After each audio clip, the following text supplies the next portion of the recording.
3 বছৰ ভোগ দখল কৰিলেই সেই মাটিত পট্টা দিব লাগে, তেওঁলোকে ম্যাদী পট্টা পাব লাগে। 3টা বছৰ নহয়, 3টা জেনেৰেশ্যন, 3টা প্ৰজন্ম ভোগ কৰি আছে, খেতি কৰি আছে।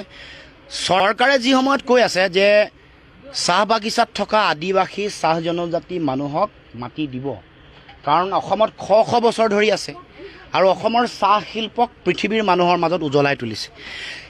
গতিকে চাহ জনগোষ্ঠী মানুহক মাটিটো দিয়াই নাই, তেওঁলোকৰ মাটি কাঢ়ি লৈছে আৰু তেওঁলোকে ন্যায়সন্মতভাৱে, বিধিসন্মতভাৱে পোৱা মাটিও তেওঁলোকক কুটকৌশল কৰি নিজৰ স্বাৰ্থত, মুখ্যমন্ত্ৰীৰ কোনোবা ঘনিষ্ঠ মানুহ হায়াতক দিব, মানে কোনোবা এগৰাকী ইয়াৰে মধ্যভোগী বা ঠিকাদাৰে কলাধন বগা কৰিবৰ কাৰণে হায়াত হোটেল আৰু যিখন ৰিজৰ্ট সেইখন তেওঁলোকে খুলিব বিচাৰিছে।